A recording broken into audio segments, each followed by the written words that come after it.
el camino de los seres humanos en esta vida, lo que viva, sea un año, 18 o 80, está enfocado en superar el infierno para llegar al cielo.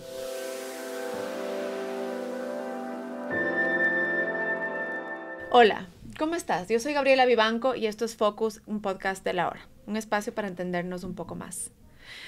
Para este episodio tenemos un entrevistado súper interesante, influencer también, y que ha demostrado que la mejor inversión que podemos hacer es aquella que hacemos en nosotros mismos. En la frase atribuida a Francis Bacon, el conocimiento es poder, nos acordamos mucho de él, así que les presento y le doy la bienvenida a Nicolás Muñoz. Nicolás, máster en Derecho Penal, emprendedor, empresario, influencer. ¿Y qué más? ¿Cómo estás hoy? Muy bien, Gaby, ahí en el mundo de las redes, con esto de ser TikToker, ya estoy queriendo abrirme un OnlyFans, mi esposa no me deja, pero disfrutando mucho este camino y entendiendo mucho el autoconocimiento, que creo que ha sido lo más potente el último año en mi vida. Hemos oído mucho de lo que has producido porque realmente produces una gran cantidad de contenido y sabemos de lo que escuchamos que la pandemia cambió tu vida. Sobre ti mismo y sobre los negocios, ¿qué sabes hoy que hubieras querido saber antes de la pandemia o durante la pandemia? Creo que lo más importante es entender mi ego, entender por qué no todos somos iguales. Me voy a poner medio hiposo, que ya me he metido en Cábala, Human Design, incluso, que si hubiera entendido antes el software que venía precargado en mí, más las ediciones que les metieron mis papis, y que ese ego, ese software que viene precargado en mí, me iba a potenciar en algunas cosas y me iba a cagar en otras, creo que me hubiera ahorrado un par de malos ratos y tal vez acelerado un par de cosas. Creo que es lo más importante que hubiera querido saber en el 2020. Hablas de la cábala, hablas del eneagrama, hablas de todas estas herramientas que has ido explorando para conocerte a ti mismo. ¿Qué estás buscando? Creo que ahorita estoy en un punto de encontrar a Dios. El otro día me hacían... Yo era ateo hasta hace un año. Me decían, incluso cuando me comprometí con mi esposa, decimos, chévere, ya garota el matrimonio. Y los papás nos hacen una intervención como estas que hacen en Big Bang Theory. Y nos dicen, bueno, chicos, ya tienen todo. Ya tienen la banda, ya tienen el local, ya saben la comida, que quieren dar corviche y cascaritas cuencanas. Pero les falta lo más importante. Dios. Y nosotros, pero ¿cómo vamos? No queremos con curas, en contra de todas las cuestiones. En ese proceso creo que aún no tengo un apego a las religiones, pero estoy con una cosa con Dios medio interesante. No tengo idea en qué punto estoy. Creo que estoy como cuando empecé en 2014 a entender de negocios. Yo vengo de una familia de empleados privados, no tenía idea de cómo es un balance, un flujo de caja. Todo aprendí en los libros. Y cuando empecé estaba perdido, pero hoy 2024 estoy en este tema de encontrar a Dios, entender que Dios está en mí y medio hiposo, sin saber dónde pisar. O sea, estabas buscando a Dios, pero sí encontraste. Siento que estoy muy apegado a Dios y siento que a pesar de que yo era ateo, nunca se desapegó de mí. Pero como te digo, no creo que llegue a ser un pastor y un orador de iglesia. Pero estoy en esa búsqueda, medio tonto, porque no sé bien qué estoy buscando. Ya no es algo que se explica con palabras, pero por ahí va. ¿Esa búsqueda la haces solo o la hacen en pareja? La Pau era más cercana a Dios. Sin embargo, cada uno está viviendo su experiencia divina de una manera distinta. Cuéntame, de todo esta mar de información que existe, ¿cómo haces para no marearte? Cuando tú dices, aprendí de negocios en los libros, hoy hay tanto YouTube, tanto podcast, tanto libro, de todo. ¿Cómo haces hoy y cómo hiciste entonces para encontrar un camino de autoeducación? Creo que la parte importante ahí fue una profesora a los 15 años, Marcia Salcedo, que recuerdo un día llegó a clases y dijo, verán chicos, yo estoy aquí presionándoles porque tienen que hacer que lean a Edgar Allan Poe, a Guasipungo, al retrato de Dorian Gray, que me acuerdo fue una novela feísima que nos hicieron leer en el colegio, pero en realidad lo único importante es que lean. Y yo me di cuenta de eso con mi hijo. En vez de darle el retrato de Dorian Gray, le compré Popular Mechanics en el Supermaxi y es un exitazo. Y lee. Aprendan a leer por curiosidad, no porque les toca. Y me quedé con eso. Yo de ese día me compré el Popular Mechanics y el PC Word y empecé a leer de ordenadores y estas cuestiones. En la universidad me dediqué mucho al chupe y a la farra, a pesar de que me gradué con honores, con 97 sobre 100. Hay como hacer muchas cosas a la vez, Sí. es verdad. Mi lema era como se farrea, se estudia. De hecho, era el lema de la facultad cuando fui presidente de la facultad. Pero luego a los 24 años, cuando me sale esto de, oye, a ver, no quiero tener un jefe, quiero ser mi propio jefe, pero no tengo ni idea cómo se vende, cómo se manejan las inversiones, me puse a leer, a ver videos de YouTube, porque tenía ese legítimo interés y esa ambición de plata. Era un mini mente de tiburón a los 24, pero me ayudó a coger el patrón. Luego cambié la curiosidad del dinero hacia la psicología, luego hacia la historia del Ecuador. Actualmente estoy leyendo mucho novelas históricas y las estoy disfrutando muchísimo. Y creo que ahí medio con lo del autoconocimiento el año anterior son como mis épocas que me cogen de qué leer. Hay una gran diferencia entre consumir mucho contenido, información, ya sean novelas, libros de autoconocimiento, de lo que te negocios, de lo que quieras. No es lo mismo consumir toda esta información y tenerla que dar el paso de utilizarla para algo práctico. O sea, pasa mucho, hay mucha gente que lee un montón y no por eso hace plata, no por eso hace negocios y lo plasma. Tú has logrado además convertirte, yo hasta diría, en un evangelizador de los negocios, de un montón de temas. ¿Cuál es ese paso y cómo haces esa transición entre yo tengo y consumo mucha información versus la aplico en lo práctico? Creo que el punto clave es vencer el síndrome del impostor, porque hay un punto en donde dices, a ver, ya sé que dice Tony Robbins, ya sé que dice Kiyosaki, ya sé que dice T. Harv Eker, ya, pero ponlo en práctica. Y lo más difícil es que de todas las cosas que dicen estos manes, hay cosas que no se aplican en Ecuador, que tienes que tropicalizarlo. Y lo más difícil de todo esto fue luego entender los egos de ellos, en donde yo soy el ego de alguno de ellos. Me quedó mucho cuando Carlos Slim tiene la discusión del volar en primera clase. Carlos Slim te dice, no seas cojudo. Si te estás yendo de México a Quito en turista, te cuesta menos que en primera clase, igual llegas. Tony Robbins, por otro lado, te dice que tú deberías gastarte el 10% de tus ingresos en cosas expansivas. La primera clase, el restaurante de lujo, el viaje a Tailandia, porque eso hace que tu mente diga, quiero, lo necesito, y expandes, y luego se te hace fácil conseguir. Y es, ¿a quién le hago caso? A ver, ¿quién de los dos hace más plata para a quién le hago caso? Entendí que el ego de Tony Robbins es el tema del ego que piensa en grande, el victorioso, que ese consejo le sirve. Mientras que Carlos Slim es el ego similar al de Warren Buffett, que son los frugales, los de poco gasto, mucha inversión, de ver un balance y sacar las cosas. Cuando descubrí mi ego es medio más como el de Tony Robbins, hice mejor las cosas. A mí el asunto de estar muy frugal, no gastarme nada, me encantan los juguetes, me encantan los carros. Sí, a mí me encanta disfrutar la vida. Tuve que ponerme, hay un par de reglas para no ser muy derrochador. Por ejemplo, si es que me quiero comprar un juguete, o ya sea una cosa de lujo, unos zapatos, me encanta aquí la sociedad quiteña, les encantan los zapatos Ferragamo. A donde vas de los abogados de las reuniones, todo tiene sus zapatos Ferragamo. Pero es un elemento de estatus que te cuestan $1,000 un par de zapatos. Si yo quiero mis zapatos Ferragamo, tengo mi regla que tienen que venir eso, del ingreso pasivo, y tengo que tener para comprarlo 2 veces. Entonces, con eso me ha funcionado. Y dejé de gastar en tanta pendejada. Ya, dijiste muchas cosas que quiero diseccionar. Empecemos por el primero. ¿Cuándo te encontraste con el impostor? Yo era un niño, un joven muy temeroso. Yo era alguien que llegabas, incluso tenía miedo de ir al Supermaxi, ahora que me acuerdo. Yo llegaba al Supermaxi y mis papis saludaban con alguien y alguien me veía, hacía contacto visual, decía, hola, Nicolás, y yo me ruborizaba. ¿Miedo o vergüenza? Pena.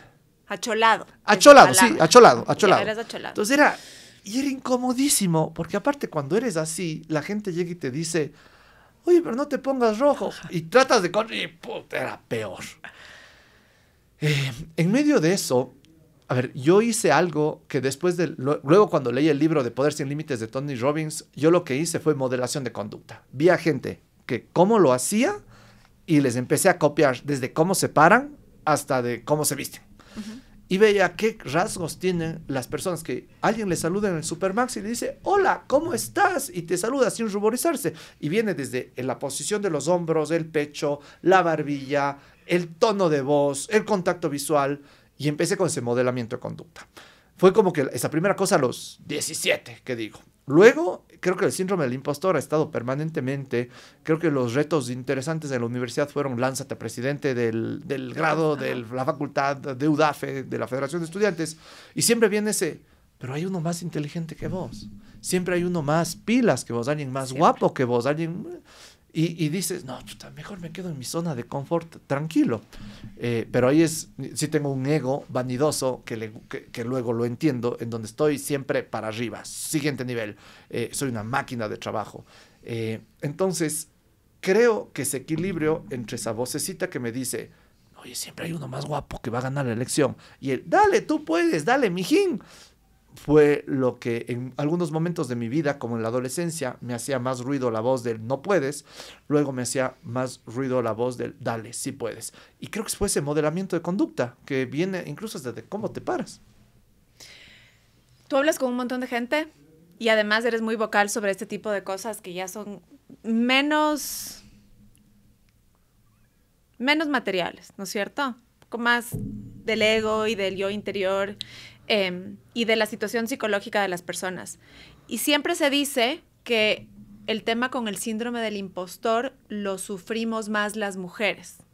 ¿Tú crees que es así? ¿Por qué? Totalmente. Esto he discutido mucho con mi equipo de trabajo, con mi esposa, con mi mami. Y creo que esto viene desde ciertos patrones que en la casa son una pendejada.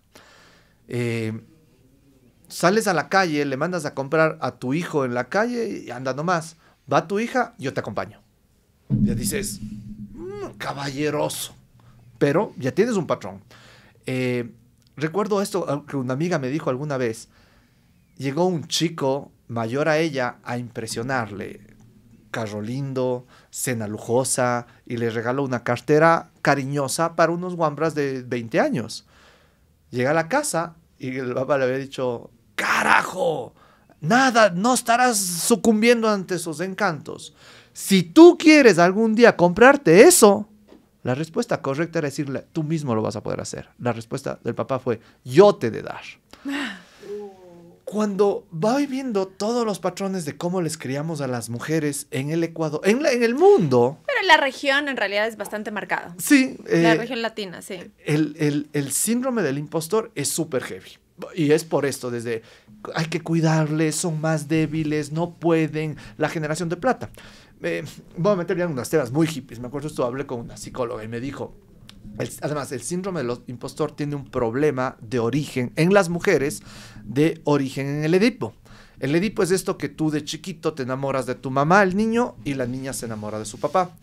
Cuando el niño se enamora de su mamá, dice, a ver, mi competidor es mi papá. ¿Qué tiene el man?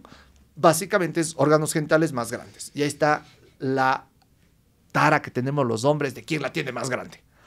Las mujeres, por otro lado, están enamoradas de su papá y se comparan con su mamá. ¿Y qué dicen? El tema es, ¿qué tiene ella? Es algo que la niña no tiene, que son senos.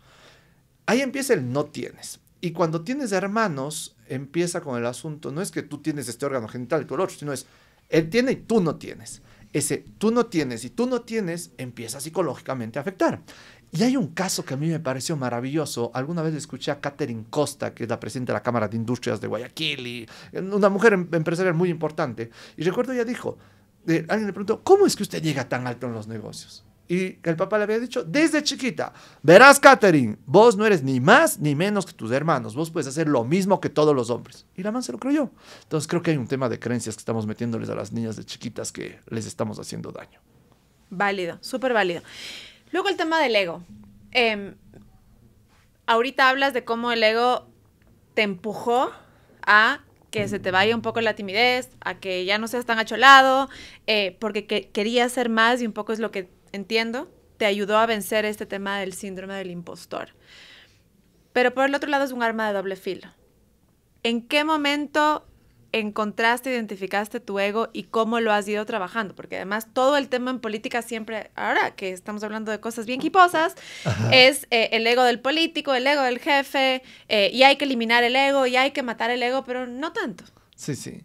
A ver, creo que solo Buda, Mahoma, Jesús han eliminado el ego y han podido llegar a niveles espirituales muy altos. En mi experiencia, creo que esto es muy definido en la crisis de los 40. Mi crisis de los 40 fue a los 27. Normalmente la crisis de los 40 es la que a hombres y mujeres les pasa, que trabajan y hacen lo que su ego les manda y llegan a los 40 y son profundamente infelices. Y empiezan a divorciarse, a cambiar de trabajo, se compran la Harley Davidson, empiezan a hacer pendejadas. Pero en realidad no es que sean tantas pendejadas, empiezan a oír más a su voz interior y no tanto al loco del ático, a la mente, al ego. Mi gran rompimiento con el ego, probablemente, a ver, no rompimiento, porque aún tengo mucho ego, o sea, el rato que no tenga ego probablemente funde una religión y pueda ser más práctico, pero a los 27 años yo tuve una caída brutal, me acuerdo, una de sus identificaciones más fuertes era yo soy abogado de la Cámara de Comercio de Cuenca. A los 27 años ser el abogado de la Cámara era como que mega prestigioso y estar con el alcalde, con el prefecto y con los empresarios más tucos de Cuenca. Y un rato me despidieron, como puerco. Hijo de tanque. O sea, se me acabó el punto número 1 de mi CV, que yo sacaba a pecho las tarjetas. Dije, hijo de tanque, ¿y ahora qué voy a hacer? No soy nada, no soy el abogado de la Cámara de Comercio de Cuenca. Y una depresión brutal. Luego terminada con la novia de 5 años, problemas. Y llegué a un punto en donde dije, a ver, mijín, ¿qué quieres en la vida? O sea, ya has hecho plata, ya estás bien económicamente, tienes buenos clientes.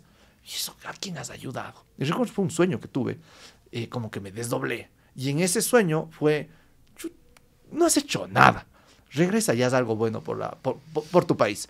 Y ahí en ese sueño es en donde empiezo a dejar de fijarme tanto en las cosas de mente de tiburón, de los relojes, de los carros, sino empiezo a ver más hacia adentro, a cómo trabajo con un propósito. Y ahí encuentro las empresas tipo B, más hiposas, y empiezo otro camino de descubrimiento. El propósito. ¿Cuál es tu propósito hoy? Formar una nueva generación de empresarios y de empresarias con conciencia de triple impacto. Hagan plata, traten bien a la gente y cuidemos del medio ambiente. ¿Esta nueva generación es un tema de edad también? No, sí. Creo que es un tema de actitud principalmente, pero es mucho más fácil un centennial que se mete en la onda de empresas tipo B que un señor de 90 años que lo ha hecho bien toda la vida, que ha sido, puede que tenga sus prácticas laborales no tan correctas, no es que se preocupe de los empleados, solo les paga el básico y les importa un pepinillo su vida. Tal vez es más difícil cambiarle, pero he ido conociendo algunos, Aquí estuvo sentado en el puesto donde tú estás, un empresario que tiene su buena edad con empresa B. Y por ejemplo, y hablando de algunos, por ejemplo, me cae súper bien y creo que maneja muy bien el Rock Sevilla. El otro día le conocí a Juan Pablo Grijalva del Ordeño. Ahí estuvo sentado donde tú estás. Ajá. Crack, mega crack, hiposo, loco, tipo B, me encanta. Y creo que son esos dos que están liderando mucho para los que venimos atrás. Y entender que sí se puede cambiar, no depende de la edad, pero si ves, en la edad de ellos son la excepción.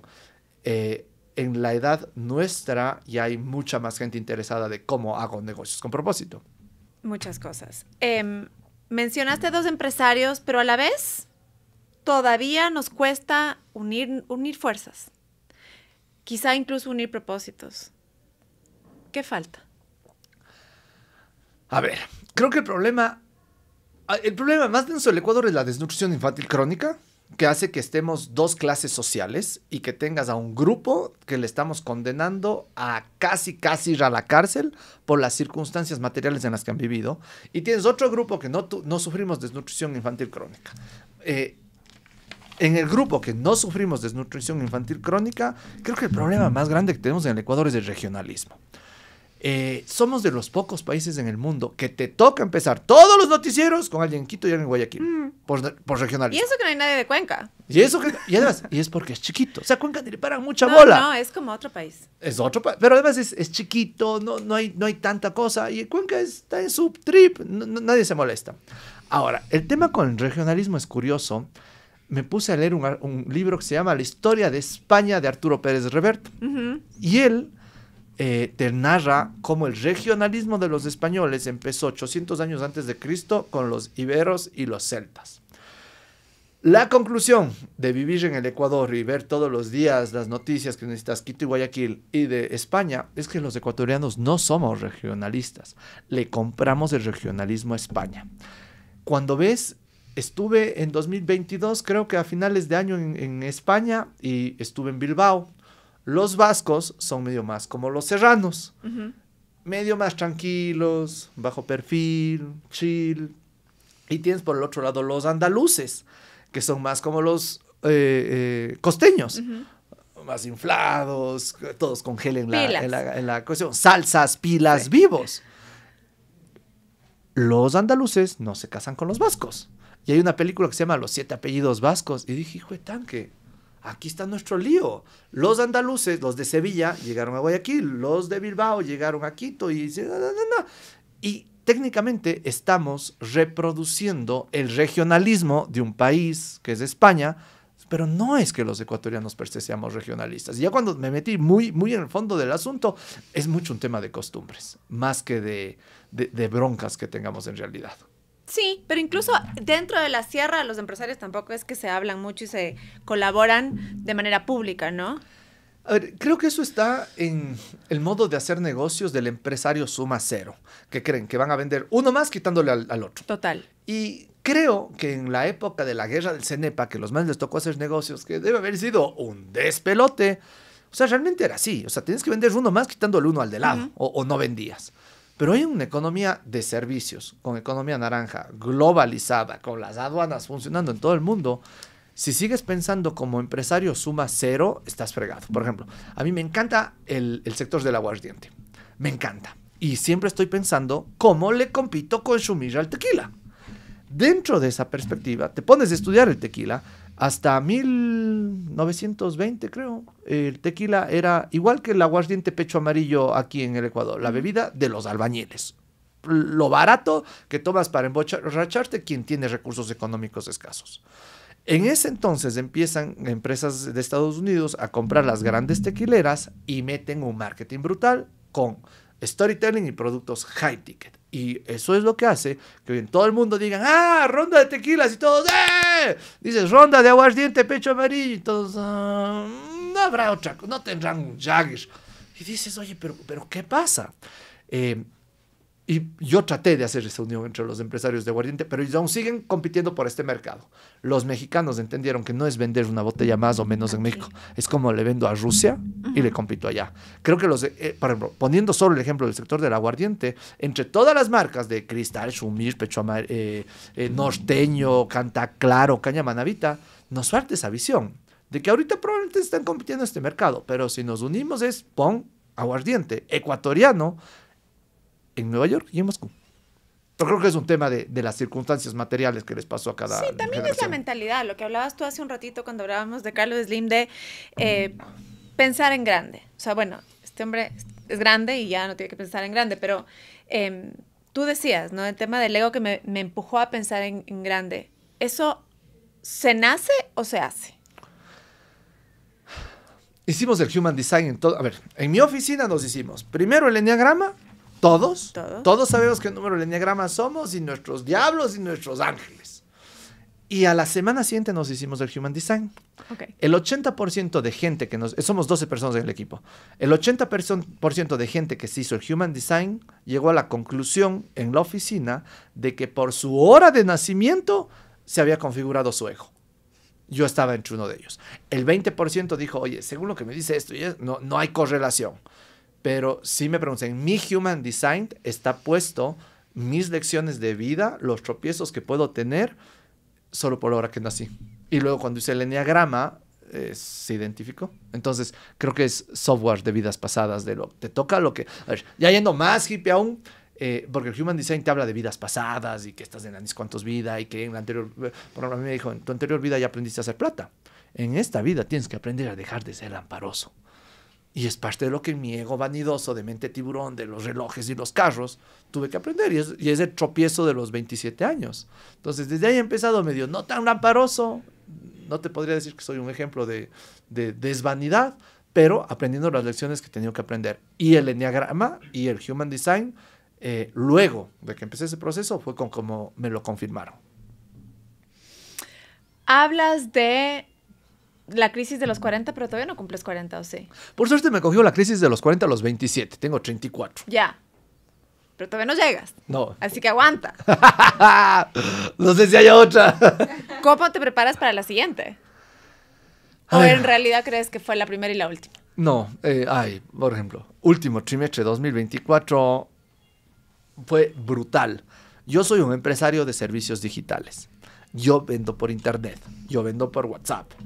Y teníamos 14 horas de apagones al día. Ventas en la lona, la gente no quería emprender, yo me enfoco en emprendimiento. Entonces fue bastante complejo ese último trimestre y creo que fue otra gran lección de ir entendiendo flujos de caja, ahorrar para la época de las vacas flacas, que afortunadamente tenía el músculo económico para aguantar. Pero recién acabo de salir de una que casi digo, chuta, me hubiera mejor ido de cajero de un banco antes que estar sufriendo estos 3 meses. En ese sentido, ¿cómo crees que podemos seguir entonces encontrando oportunidades? ¿Cómo aprende uno cada vez a adaptarse más rápido? A ver, voy a dar la big picture de lo que siento que hacia dónde va la cosa. ¿Qué es? ¿A dónde vamos? Estoy justo leyendo El origen de Dan Brown, que habla de un mijín que descubrió, voy en el 20% del libro de este man, Kirch, que en el museo de Guggenheim en Bilbao está yendo a decir a la gente de dónde venimos y a dónde vamos. No sé exactamente a dónde venimos, pero creo que sí he descubierto a dónde vamos. El camino de los seres humanos en esta vida, lo que viva sea un año, 18 o 80, está enfocado en superar el infierno para llegar al cielo. Todos estamos en el cielo. El alumbramiento es el inicio del infierno, en donde llegas a un punto en donde el ego es la identificación con el diablo y la conciencia es la identificación con Dios. Nuestro trabajo en esta vida es entender cómo funciona, es autoconocerte, entender cómo funciona ese ego que te va a hacer vivir un infierno en esta vida. Y que una vez que superes ese infierno, llámese problemas familiares, 40 días en el desierto, vanidad, llegues a tener una vida consciente, práctica y con las lecciones que te tocó aprender en esta vida. Si me preguntas ¿a dónde vamos? Entonces, en el camino de esto, una de las cosas que leí recién, no me acuerdo si alguien me recomendó, era: deja de estar tan metido con que sean conscientes tu equipo de trabajo. Todos necesitan reventarse el ego. En la crisis de los 40 es la que te revientas el ego. Es el que te das de cara contra la pared. Si tú estás cuidándoles a que no se den de cara contra la pared con el papá bondadoso, les estás haciendo un daño enorme. Es el mismo daño que le puedes hacer a tu hija por hacerle sentir insegura de salir a la calle y que siempre tenga que salir contigo. Es el que le estás haciendo a tus empleados por no hacer que se revienten el ego. Entonces, ¿cuál es la cuestión dentro de esto? Es autoconocerse, entender qué es lo que aspiras desde ese ego, que a veces lo identificas qué es lo que uno quiere en esta vida, y reviéntate buscándolo. Porque no es hasta que te revientes buscándolo que vas a aprender la verdadera lección y puedes tomar el giro de timón hacia el otro lado. No sé si está muy hippie esto. No, pero ese clic que hacen las personas en abrir los ojos y ver otra cosa, ¿no es cierto? Ver para adentro. ¿Ocurre cuando te llega el momento? ¿O crees que hay forma de abrirle los ojos a alguien? A ver, aquí me encanta la teoría de Vishen Lakiani. Él dice que hay 4 estados de conciencia. Estado 1, todo es culpa de Correa. Y si no es Correa, de Nebot, y si no es Nebot, de Novoa, el que la esté. Mamá, el papá, el jefe, todo es culpa de los demás. Vishen dice, el 80% del mundo vive culpando a alguien más de sus cosas. ¿A la economía? A todo, a todo.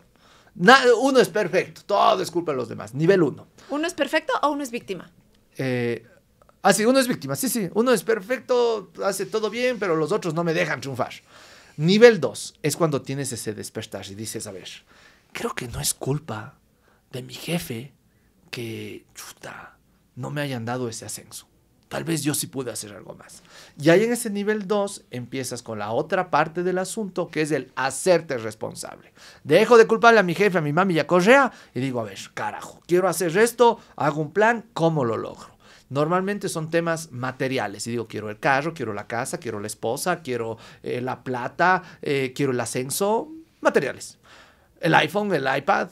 ¿El cuerpo? El cuerpo, sí. Luego vas al nivel 3. En el nivel 3 es cuando tú autorresponsablemente dejas de ver hacia afuera y empiezas a ver hacia adentro, que empieza el autoconocimiento. Y empiezas con los Human Designs, con el Lego, con el Enneagrama, con el DISC. Y en ese proceso de autodescubrimiento llegas, creo que hay una primera parte que creo que se llama el ego espiritual, en donde nos creemos Osho, Dalai Lama y estamos predicando la palabra y de hecho nos separamos, decimos, es que ellos son pecadores, o no, es que ellos son inconscientes, pero en realidad esa separación viene del ego también, y es del ego espiritual. Y luego, sorteando eso, puedes llegar al nivel 4 de conciencia, que es al que ha llegado Jesucristo, Buda y Mahoma. Tú hablas de los 4 niveles de conciencia, pero en alguna de esas entrevistas que te vi, hablabas de que en algún momento sí te creíste que estabas en el 4 nivel de conciencia. Y dije, o sea, en verdad ahí es cuando estás como haciendo ejercicio, siguiendo el podcast y de repente te das la vuelta y dices, ¿en serio? Pero te diste cuenta que no. Total, era ego espiritual. Ajá. Pero es parte de este proceso en donde según yo ya libre del ego, en un estado de conciencia pleno, solo amor, llega un mijín que me mete el carro y se cola en el semáforo y grita, hijo de tal y cual. Sí. Y digo, ese es un inconsciente. Pero entendí, o sea, sigo con el ego. Entonces, esa parte era el ego espiritual. En todo este nivel de autoconocimiento también hay un montón de sustancias psicotrópicas que se usan y que la gente que a veces experimenta con esto dice que es un salto como cuando compras tráfico en tu red social y ya de repente eres influencer y tienes 5 millones de seguidores. Es un fast track, ¿no es cierto? Un atajo. A ver, aquí... ¿Crees o no crees? Me hice ¿Has probado recién o no has probado? Barras Access hace un mes. Y la que me hizo Barras Access me dijo, prueba algún tipo de hongo. La psilocibina. Psilocibina, Ajá. sí, es tan difícil. Nuestro podcast anterior habla de la psilocibina, por eso te pregunto, porque además está súper de moda. Y me dijo, tu configuración astral, pégate psilocibina y vas a ver la explosión que tienes. No sé dónde venden, no sé si me das el contacto. Te voy a pasar el podcast anterior porque justamente hablamos de esto. Y me decía que en Silicon Valley está de moda, igual en Nueva York, hongos es la regla. La anterior semana estuve con una ecuatoriana que es inversora capital en Estados Unidos, me dice, hongos es la regla. La bomba, sí. Y de ahí lo que me llama mucho la atención es, yo en el 2022 hay 2 libros que me marcaron mucho, que es El Ser Extraordinario, Código de las Mentes Extraordinarias de Vishen Lakhiani y Los Estados Alterados de Conciencia de Daniel Goleman. Esos 2 libros que los leí al mismo tiempo llegaban a un párrafo que decía, nosotros, para elevar el estado de conciencia, vamos a la selva ecuatoriana a tomar ayahuasca. Digo, hijo de tanque. A mí mi mami me dijo que la ayahuasca era una droga mala, pésima. Y mi mami me dijo que las drogas son malas. Sí. Además, pero Daniel Goleman, que es una autoridad, el Vishen Lakhiani, que le admiro mucho, que es uno de los coaches más importantes en Estados Unidos, los manes vienen a Ecuador, aquí a Macas, a 3 horas de Cuenca, a pegarse la ayahuasca. Y yo cojudo, puta, y sentado sin probar esto. Claro. Entonces, uno de mis objetivos 2028 hasta 2028 es quiero hacer el proceso de ayahuasca. Pues ahorita tengo algunas preguntas que te dicen que es el fast track. Sí. ¿Tú ya has hecho? No, todavía. No. No, ya armamos el viaje. De ley. O sea, ando explorando. Yo soy muy conservadora. Le tengo mucho respeto a las adicciones. Y entonces yo, en general, con todo lo que es niveles de droga y experimentación con droga, siempre he tenido muchísimo respeto. Sin embargo, hay un montón de investigación que hablan sobre, además, un proceso de autoconocimiento que puedes avanzar, no necesariamente por hacerlo más rápido, sino quizá por hacerlo más profundo. Sí. Entonces por eso ando hablando de estos temas y te digo, te recomiendo y les recomiendo nuestro episodio anterior. Hablamos con una psiquiatra al respecto del uso de la psilocibina y además advertencias, uso responsable, porque al final no es un tema de ir a hacerlo de forma recreativa. creo yo, por lo menos mi punto de vista, sino de hacerlo con propósito. Sí, es sí, parte sí. de. Así que ahí veremos. ¿Y la psicóloga venderá? Ella hace citas y te hace un proceso y te puede acompañar. Sí. Ah, buenazo, era lo que necesitaba yo. Así que te recomiendo escuchar Sí, y ahora sí. te pasamos el dato. Veo que lees mucho. Tienes un anillo para dormir bien. Cuéntame de los hábitos que son esenciales en tu vida. ¿Qué te hacen llegar así como estás hoy? Pilas. Además, a esta edad, con tanto conocimiento, con tanta energía, con una familia que empieza, ¿cuáles son los hábitos que no puedes abandonar? 7 horas de sueño, fundamental. Quemar 500 calorías al día, sea bailando, sea en el gym, sea corriendo, cuando tenis. Hoy día descubrí que dando conferencias se queman calorías. Claro. Hoy día en una conferencia de 44 minutos quemé 245 calorías. Dije, se caga, voy a pasar dando conferencias todos los días. Porque me ayuda, ya estaba medio panzoncito y en mi familia, en mis dos lados son medio panzoncitos. Dije, aquí se acabó los panzoncitos. Hay que ayudarse. Sí, y ya no me sentía tan bien energéticamente. Creo que entre ese y uno que me gusta mucho es la conciencia de los alimentos. De cuando desayuno, almuerzo, estar agradecido. Y digo, si me como una lechuga, digo, qué agradecimiento. El Señor que se tomó el tiempo de sembrar esto, de cuidar esto, de ponerle agua, de cosechar, de llevar al Supermaxi, de ponerle en una percha, agradecerle a Andy Wright que hace estas cosas y decir que generoso esto y decir, oye, qué agradecimiento esto. Es difícil, cumplo el 20% de almuerzos porque normalmente ya es la reunión, ya es esto, pero creo que el otro, la conciencia de los alimentos. Justo ahora estoy con la nutricionista y me gustó que en su plan de dieta dice, no debes cuidar lo que comes te cuida a ti. Dije, bomba. Entonces creo que entre dormir, 500 calorías al día y alimentarme conscientemente está muy bien para que tengas un cuerpo que te ayude a tener lo que necesites en el día. Sí, que te dure, ¿no? Sí. De Shuncho a Crack se llama uno de tus programas. De los empresarios a los que has acompañado en diferentes procesos, desde los pequeños, medianos y hasta los que pues das conferencias y conversas con los más grandes, ¿cuáles son los obstáculos más comunes que enfrentan? Gran pregunta. Creo que una de las constantes más fuertes, y creo que hay una cosa, de lo que te dicen y la otra es de lo que siento, que no están tan conscientes todos o no hablé tan profundamente en el programa, pero que está. Creo que la parte consciente del asunto es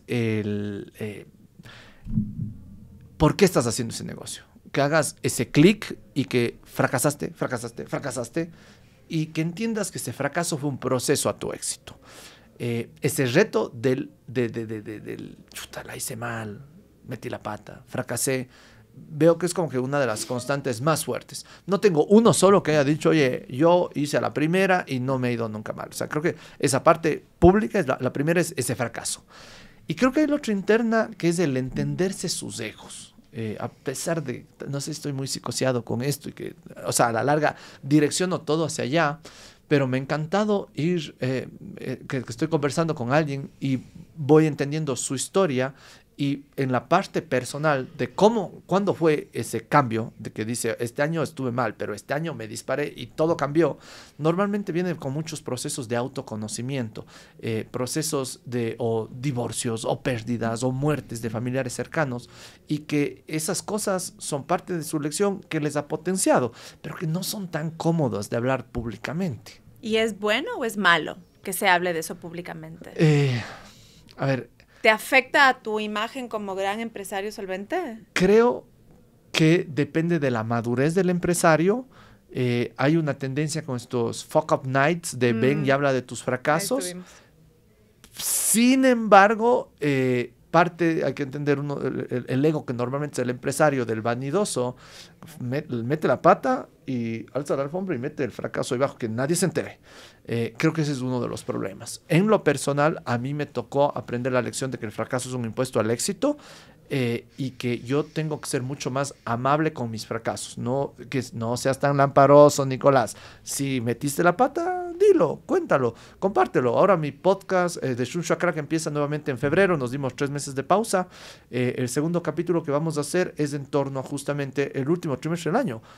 Estuvo horrible, pero es parte de, no todo es color de rosa y tienes que tener una solvencia para aguantar esos 3 meses. El otro programa que tienes que también es bien chévere es las marcas que impactan. Y siento que parte del éxito del programa es que tienes una habilidad o para escoger marcas que tienen su esencia súper identificada o para trabajar con el empresario y comunicar bien la esencia. ¿Cómo es más o menos este proceso de encontrar la esencia, identificar la esencia y convertirla en una marca y en un producto comunicacional? Hay 2 canales. El primer canal, si yo te llamo, y el segundo canal, si tú me llamas. Si es que tú me llamas, que es el que tendremos unas 60 empresas que nos escriben al mes a decir, oiga, yo también quiero salir de marcas impacto. Porque dicen, ¿cómo es YouTube? Y este cuencanito viene gratis. Claro, entonces, le hago el favor. Sí, es como que le hago el favor de mi empresa. Entonces, las empresas que nos llaman dicen, oiga, quiero que mi jefe salga en marcas que impactan. Y dices, ya, chévere. Entonces, lo primero que hacemos es mandarles el media plan. Cosa que digan, cuesta tanto. Cuesta $4,800 más IVA a enero 2025. Y subiendo. Cuando ven eso, el 80% dice que viene con Wi-Fi, su pendejada, y ya nos responden. Yeah. El 20% dice, ya, chévere, sí quiero. Entonces, ahí es donde empieza nuestro trabajo. De ese 20% hay empresas que decimos, qué maravilla. O sea, que ya las conozco, que ya he oído de sus fundadores y que decimos de una, como tienen el fast track, de una, la mitad. La otra mitad, o oído cosas malas o no sé nada. Entonces ahí es en donde empezamos con mi equipo y le decimos, oiga, páseme su brief de sostenibilidad. Eso no estuvo en los procesos, se inventó la directora comercial de pedir el brief de sostenibilidad. Ya fue medio en estas cosas, porque marcas que impactan creció así tontos, pero creció. Y el brief de sostenibilidad ha sido maravilloso, porque ahí tienes gente que te dice, ¿y qué es eso? Y ves que lo único que hacen es plata y les importa un pepinillo a sus empleados y ya les comentas, oiga, disculpe, a ver, el brief de sostenibilidad es cómo hace plata usted y cómo da sostenibilidad en su modelo de negocio, qué hace de lindo para sus trabajadores. Y es les pagamos a tiempo, tenemos una sala de lactancia, les pagamos el 10º bien, les dimos canasta por Navidad. Y dices, oiga, pero no se pase, no es de eso, es que hace más, porque cómo se interesa legítimamente. Y el otro es el del medio ambiente, pucha, en donde alguna vez recibimos un tema, tenemos un basurero azul para el reciclaje. Entonces es muy incipiente en muchas de las partes.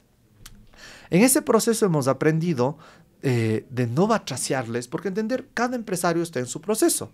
Si es que están dentro del 50% que no tienen nada de sostenibilidad, lo que les decimos es, oiga, a ver, trabajemos juntos. Verá, con los empleados, uno de sus problemas puede ser ¿qué le parece hagamos este proyecto? Con el medio ambiente, incluso hay una marca, no sé si sea delicado para ellos que diga el nombre, pero tenían solo envases de plástico.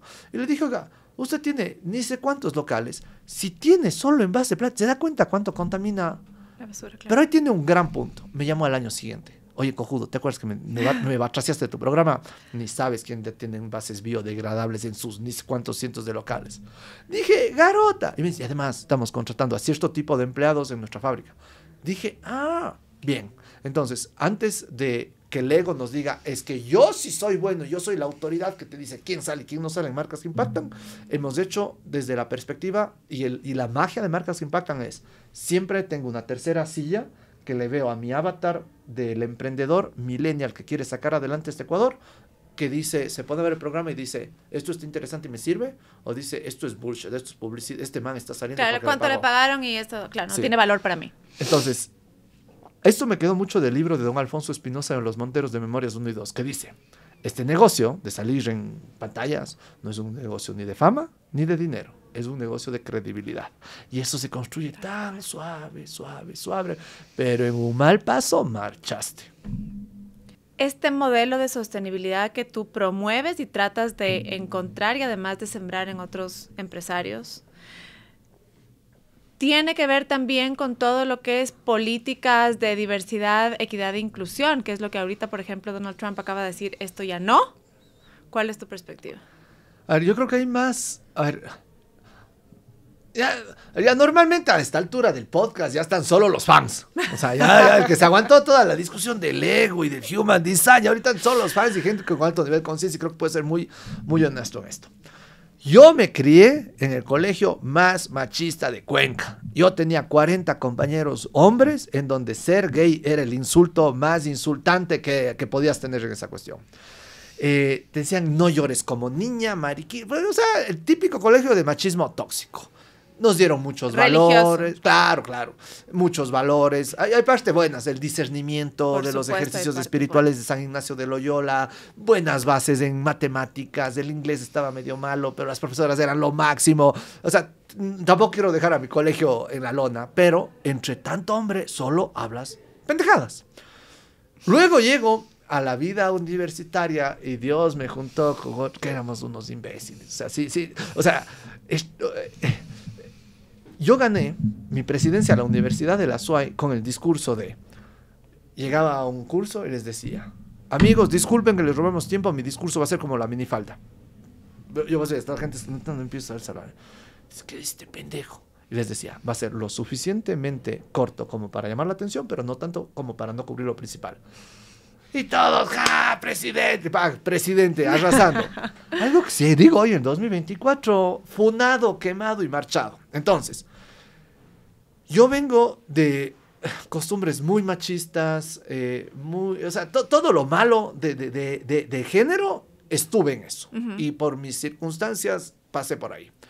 Llego a la vida profesional y la vida profesional me puso a tantas mujeres tan inteligentes que me corrigieron con mucho amor. En vez de decirme, deja de ser pendejo, me decían, Nico, eso es ofensivo, no has visto esto, oye, tu amigo este que es gay, y vos gritando, chuta, y te vas por las gradas.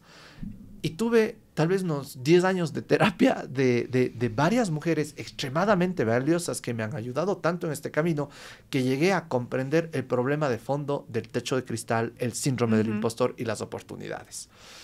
No hablo yo mucho de esto porque tengo un pasado tan oscuro y tan pendejo que hasta medio me avergüenza de cómo fui en torno a estos temas de género, pero en donde sí creo que tengo responsabilidades en las acciones que tengo dentro de las empresas. Nosotros en Ulpic, por estatuto, tenemos crecimiento 50-50. Puede que estemos en la lona, que necesitemos contratar en rápido, todo el crecimiento en la oficina es 50% hombres, 50% mujeres. En mandos directivos, el directorio está 50% hombres, 50% mujeres. Cuando hicimos esto nos decían, pero te estás complicando. ¿Qué te aporta? Es el yin y el yang. La energía masculina de, sí, hagamos resultados, versus la energía femenina de cuidar, de entender a las personas, de entender a los clientes, de no estar solo peleando como monos trogloditas con el cuchillo viendo quién gana. Increíble, increíble. Pero tuve que poner la norma para obligarme a hacerlo. Tengo en el estatuto aprobado por el Reglamento Interno de Trabajo del Ministerio del Trabajo eso. Entonces, creo que en acciones, nosotros en la oficina tenemos seguro menstrual, que igual llegaron con la gran idea. Dije, o sea, ya está hasta pendejo. O sea, no. Ya se pasan. No. Pero explícame. luego entiendes que el hombre cuando le da gripe está pésimo. Y el malestar físico te influye, no rindes al mismo tiempo. A las mujeres les da ese malestar físico 3 días al mes. Digo, chuta, oye, o sea, realmente aquí hay algo que como hombre dices, ay, exageran. Pero luego entiendes y dices, ya, seguro menstrual, ¿qué necesitan el seguro menstrual? Es sencillo, toallas, ibuprofeno y un par de cosas más. El asunto de que una de las cosas que nosotros siempre hablamos en la oficina, que es bueno, los clientes son una prioridad, pero hay alguien que está sobre los clientes y son los hijos de las personas que trabajan en la oficina. Nosotros en la oficina tenemos un par de guaguas que les queremos, pero son casi los jefes de la oficina, en donde si una mamá dice, disculpen, no puedo la reunión ahí, tengo la presentación de Frozen de mi hija, nadie jode. Nadie, la mamá tiene que estar viendo la Frozen, no puedes hacer reuniones ahora, cambias. Nadie se va a morir y nadie se ha muerto porque no vayan a verle a la Frozen en su presentación. Esa tendencia a los hijos ha sido fundamental. El tema del teletrabajo extremadamente enfocado a que como mamá el colegio se le ocurre dar vacación el lunes y te el mundo, se te cayó el mundo. Sí. Se te cayó el mundo. No hay nada que hacer. Quédate, bueno, ahorita somos 100% remotos, pero parte de eso es justamente entendiendo estas problemáticas. Entonces, creo que en la parte de género no soy un buen ejemplo porque tengo un pasado bien pendejo, que no me arrepiento porque creo que fue parte de ese proceso. Tuve que pasar ese reventarme contra la cara de ser tan pendejo y machista para llegar a poder tener esto. Entonces es algo que más hago como práctica dentro de las empresas, pero no salgo públicamente a estar defendiendo estas cuestiones justamente por el pasado. Tal vez mi síndrome del impostor que hace que me avergüence un poco o que algún rato dice, ¿y vos con qué cara si vos eras un pendejo en el colegio? Entonces yo creo que hay un gran valor en lo que dices al respecto de que has aprendido otras cosas. Y mucho de esta cultura en la que vivimos es este tema del escrache, de cómo te atreves a decir eso ahora si yo tengo un tuit tuyo de hace 10 años que estabas ahí burlándote de, no sé, la falda del asambleísta o yo qué sé, ¿me entiendes? Pero la vida nos cambia y es válido aprender y es válido evolucionar, con lo cual yo no creo que tiene nada de malo bueno, todos hemos cometido errores y todos éramos otras personas y además el mundo era otro, ¿no? Entonces, yo solo para rescatar que no tiene nada de malo el haber aprendido y creo que nos vale y nos vale la pena hablar de quiénes éramos porque también validamos a mucha gente que ha cambiado y que tal vez no se atreve a hablar. Y sí, parte de eso, pues también es mirarte a ti y a muchas personas que tienen voz pública y aprender que, bueno, o quizás soy así y en el futuro puedo ser mejor, ¿no? Sí. Entonces, solo un poco para rescatar este tema. Hablas también mucho de tu experiencia educativa y yo creo que si es que estamos sentados aquí es porque hemos tenido una vida privilegiada y tenemos un espacio muy privilegiado que es tener un micrófono al frente con personas que nos escuchan. Hay muchas personas que por ahí no han tenido la suerte o los regalos o las oportunidades que tú has tenido. ¿Qué es lo más importante que le falta al sistema educativo para dar más oportunidades para que más personas puedan llegar a decir yo también estoy aquí? Creo que aquí el fondo de la discusión es la frase del pobre es pobre porque quiere y a mí me chocó mucho, creo que fue en el paro indígena del 2019, cuando yo, joven, emprendedor, rozagante, quería ir a producir para mi patria, pagar sueldos, pagar RIES, pagar SRI, y no podía. Y decía, estos, Dios de su madre, no me dejan pasar. Luego, en el ejercicio de la reflexión, me cuestioné y dije, si a mí Nicolás Muñoz, algo no me parece o no me gusta, yo tengo una voz en redes sociales, e incluso tengo acceso a concejales, ministros, que puedo, algunos de ellos, un WhatsApp para decirle, oye, esto me molesta, ayúdame. ¿Qué pasaría si es que nadie me escuchara? Si no tuviera ni las redes, ni la cercanía, ni los contactos. Capaz yo estaría igual de cabreado y me saldría a quemar una llanta. No estoy justificando la violencia de lo que pasó. Estoy tratando de entender cómo sucede eso. Y creo que actores políticos se metió y que siempre terminan metiendo más leña al fuego. Pero entiendo el origen. Ahí es en donde me di cuenta que un mestizo nacido en Cuenca tiene muchas más oportunidades que un indígena nacido en Guamote. Uh-huh. A partir de eso, y creo que aquí hay el asunto de las oportunidades es el centro del asunto. Ahora estaba con mis suegros en la playa y fue curioso que mi suegro, que ellos son del Cañar, uh-huh. Y a él le mandaron a los 13 años del Cañar a Cuenca a vivir con sus hermanos para estudiar en el colegio La Salle, que era privado. Hoy me parece, ahorita ¿quién le manda a un niño de 13 años a vivir solo? Pero en esa época era la única forma que los papás tenían de sacar a sus hijos hacia adelante y han sido una familia pujante, están en el negocio de la leche y son una familia que ha salido añeque y se me hizo muy admirable el de dónde viene, porque son cosas que hasta Salinas no sabía de dónde vienen ese ñeque de la familia. En este sentido, ellos creo que se buscaron su oportunidad, no esperaron a que llegue un gobierno hacia ellos, pero en el pobre es pobre porque quiere, creo que hay que entender dos bandos. El primero es que te pueden decir, pues Gaby Vivanco, ya solo por el apellido de tradición periodística, la tuvo fácil. Y creo que en esa parte es comprender que un apellido te puede abrir una puerta, pero si no tienes calidad, te patean por el trasero y te sacan. Tal cual. No es solo lo que ves o el apellido o la cara lo que te hace que sigas sufriendo. Te abre la puerta. A veces te abre una ventana si no eres tan guapo en algunas circunstancias, pero te abre. Y al otro lado, creo que la parte importante es que nadie es pobre por decisión propia. Hay un sistema que te complica hacia esas personas, en donde en el Ecuador, lastimosamente, el otro día salió un meme del Alex Bisuete con el Johan Vera y el Tres Dedos, y dicen, cuando el de limpieza se junta con los dueños de la urbanización. Vivimos en un país que solo por la cara que tienes ya te discriminan y dicen, el de ley es jefe y el de ley es conserje. Entonces estamos en la lona. Si entendemos esos dos lados y el uno dice, no seas tan choleador con los otros solo por la cara y viceversa. No es que solo porque tienen un apellido están llegando lejos. Hay parte de calidad. Creo que nos comprenderíamos mucho mejor. Me encanta. ¿El matrimonio es buen negocio? Gran negocio. Me encanta la frase de Roberto Maldonado, el dueño de Colonial, me dijo una vez. Casarse no es un problema.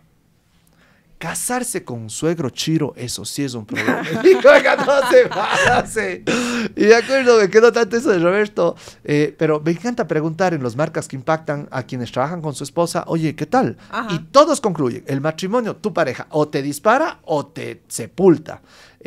Y dentro de ese proceso, con la Pau, estos primeros meses de matrimonio, nos ha fascinado. Siempre me gusta hacer la broma de, no sé por qué la gente se queja tanto del matrimonio, se ha sido tan bonito. Y ahí ves gente que tienes tres reacciones. Los que te dicen, qué imbécil, se dan la vuelta.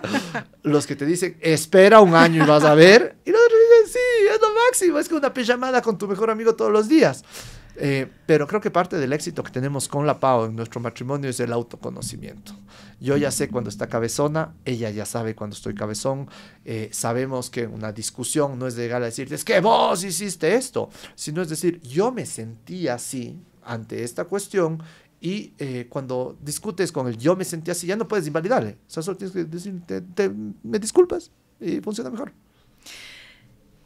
En esta conversación de cómo criamos a las mujeres en nuestra cultura, eso de no te compres tú porque ya va tu papá a proveer, ¿no es cierto? Y luego eso se extiende a, luego que no sea tu papá, que será el marido, el que te provea. Totalmente. Así que tú siéntate tranquila. Y tú me comentas, y yo estoy de acuerdo que eso es parte de lo que perpetúa este tema del síndrome del impostor. Pero cuando llegas a un punto, y quizá tú no has llegado en ese punto, no sé, otras parejas han llegado. En el momento de tener hijos entra ya la discusión de, bueno, pero si los dos vamos a perseguir nuestra carrera, ¿a quién le corresponde criar a la siguiente generación? ¿Cómo lo ves? A ver, lastimosamente la respuesta por default es la mamá se queda con los guaguas en Latinoamérica. ¿Cómo hemos conversado esto con mi esposa? Los dos tenemos un gran anhelo de tener hijos. Yo, desde que tenía 18 años, yo decía, yo no puedo tener hijos hasta tener cierta estabilidad económica. Porque yo quiero ser el papá que está en las... O sea, en mis votos del matrimonio dije, bueno, y aquí hoy ante Dios, ante nuestro sanador pránico, nuestra familia, nuestros invitados, anuncio formalmente mi candidatura irrevocable a la presidencia del Comité Central de Padres de Familia del Colegio de nuestros hijos. Todos se quedaron así, este imbécil se va a lanzar a la presidencia de la República. No, es a la de nuestros hijos. Yo quiero ser presidente del curso de mis hijos. Quiero estar presente, quiero ir al fútbol, quiero estar en el show de Frozen. Pero para llegar a eso, hay una parte que es cómo automatizo un negocio para que pueda estar a las 10 de la mañana viendo el show de Frozen de mi hija. Creo que la respuesta políticamente correcta es sí, bueno, hay que verlo, el hombre también tiene que colaborar en la casa, hay que ayudarle a la mujer también para que no sea solo la esclava del asunto. De lo que he observado, creo que hay una especie de pacto tácito en donde si tú tienes dos vasos sobre 10, en donde hay dos cosas que hacer. Organizar la casa, que implica guaguas, ropa, delivery, de colegios, paga las tarjetas, y el otro es que ingrese plata a la casa. la tradición de hace 500, de hace 1000, 2000, 10.000 años es el hombre trae la plata a la casa, se ocupa 10 sobre 10 de esto. Y la mujer se encarga de los guaguas y la casa y se ocupa 10 sobre 10 de esto. ¿Cuál es la última cuestión? De hombre ya te sientes mal si tu mujer hace todo. Y entonces tú te ocupas ya un 20% de la casa. No creo que más, o sea, no he visto a muchos hombres de eso. Pero hay una parte que noto cierta parte en los hombres que es medio incómoda de decir, oye, a ver, yo estoy generando recursos y hay la parte de trabajar para alguien más o de jugarle al emprendedor, de tener proveedores, de jugar con la quiebra, que es dura. Por supuesto. Y que no se habla mucho, y que los hombres tampoco lo hablamos, porque en el fondo nos dijeron, oye, si vos no provees a tu esposa y a tu hija, eres un mal hombre. Y es denso. Entonces, el hombre no se queja de esta cuestión, y además ya le toca ahora lavar los platos y ir a ciertas reuniones. Entonces, dentro, si hay un 200%, al hombre le toca un 120 en algunas cosas, y las mujeres 80. El rato que visibilizamos estas cuestiones, que es lo que hemos hablado con mi esposa, es... Vamos a producir los dos ingresos y dentro de estas cuestiones que produzcamos ingresos, los gastos de la casa van como cada uno aporte. Si yo gano el doble que tú, yo pago el doble y tú lo proporcional. Ha sido el acuerdo. Y en las cosas de la casa, creo que la parte más importante es que para mí, si es que me toca cargarme los guaguas y eso, estoy totalmente dispuesto a hacerlo, porque he tomado, y Dios ha sido tan generoso conmigo que puedo tener hijos de una circunstancia de que puedo ser un papá de estar presente. Sin embargo, la Pau tiene una aspiración enorme de también ser la mamá que está con eso, entonces creería yo que en esas cosas vamos a manejar los 50-50, con los guaguas. ¿Qué conclusión llegamos en torno a los dos vasos, el del dinero y el de la administración de la casa? Más que estar peleando de que es que yo sí lavo los platos, vos también ayuda en la casa, es hagan lo que a ustedes les funcione. Probablemente en mi relación, aquí estamos aportando yo un poco más, tapado un poco menos, aquí yo también, nuestra regla en la casa es, ella cocina, yo lavo los platos, pero es como cada uno se ajuste y es medio una pelea entre los egos y lo que funciona. Si ella en determinado punto dice, no, yo voy a hacer más plata y quiero que mi carrera se priorice, afortunadamente se casó con un mijín que puede decir, oye, dale, yo igual hago YouTube. ¿Un empresario feliz en su casa es más productivo? Creería que sí, porque no debes llegar con buena cabeza al negocio si es que estás con broncas en la casa. Total. No hemos hablado de tu superpoder, que yo creo que es el haber logrado o por lo menos estar trabajando por esa libertad que dices tú, que te va a dar la oportunidad de estar haciendo plata mientras estás en el partido de fútbol de tus hijos. Cuéntanos dónde te podemos encontrar, porque creo que es parte de una conversación que nos tomaría otra hora, se nos está acabando el tiempo, te voy a comprometer a una nueva visita, pero hasta eso, todas las personas que quieran entender no solo cómo lo hace Nicolás, sino cómo lo hacen grandes empresarios, y no digo grandes en tamaño de ventas necesariamente, sino grandes de personas grandes. Están todas tus redes, cuéntanos dónde te encontramos y más que nada dónde podemos aprender de cómo lograr esa libertad a la que tú tanto anhelas o quizá ya la alcanzaste. En todas las redes estoy como Nicolás R. Munoz. Desde YouTube. Con Z. Con N porque como son gringos no le metieron la ñ.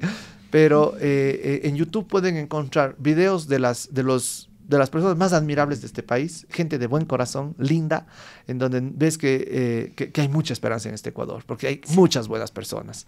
De ahí en Instagram, TikTok, LinkedIn, Twitter, encuentras pensamientos aislados. A veces hoy estoy pensando en torno al Deportivo Cuenca y la bronca con sus grupos de inversores y ciertos temas, pero siempre bastante crítico conmigo mismo y enfocado en que si es que abro la boca es para aportar valor a alguien.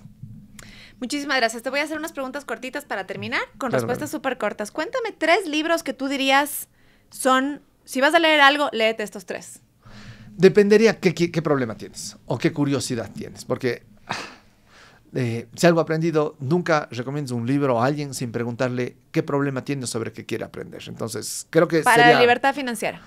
Libertad financiera, voy a ir desde el número 3. El tercero que más me gusta es Los secretos de la mente millonaria. Mucho mindset, el tema de que entiendes por qué andas hablando aquí, que el rico todos los ricos del Ecuador son como el señor Burns, y ese libro te entiende por qué eres chiro. Es un tema de mindset muy importante.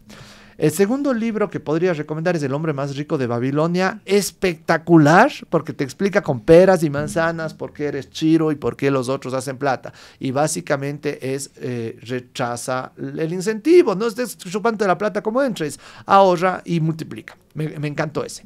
Y el mejor libro de dinero. El mejor libro de dinero. Según... aquí le contravengo a Warren Buffett, que él dice, el mejor libro es El inversor inteligente de Benjamin Graham. Le leí pésimo, o sea, no me gustó para nada, muy técnico, muy fofo.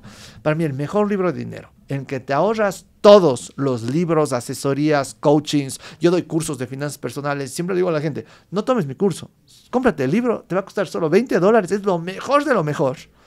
El problema es que es una Biblia de este color. Okay. Es Dinero domina el juego de Tony Robbins. Increíble. Te da todo lo que necesitas saber sobre el dinero. Bueno, a veces se puede escuchar en audiobook porque eso ¿Sí? pasa el tiempo, pasa el tiempo. También. Así que al que no le gusta leerse Biblias, también puede escucharlo, seguramente ahí para descargar. Son 16 horas en Audible, el libro. Bueno, 16 horas de ejercicio, ¿no? Sí, sí. Si pudiéramos todos vivir bajo una sola regla fija, ¿cuál sería? Ámense los unos a los otros. Creo que es la más importante. Y la que he entendido que no hacemos casi nunca. Y en todo este tema empresarial, que es lo que podemos encontrar en todo tu espacio de producción de contenido, ¿cuál es el mejor consejo que crees que hay que dar? ¿O que se debería dar?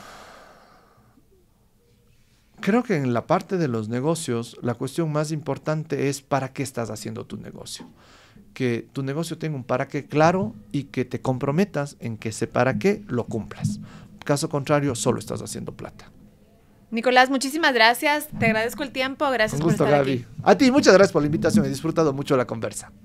A ti que nos escuchas, espero que te haya sido útil, interesante. Por favor, comparte porque esta es una conversación que le va a servir a muchas personas, no solo por el contenido, sino además por conocer a Nicolás.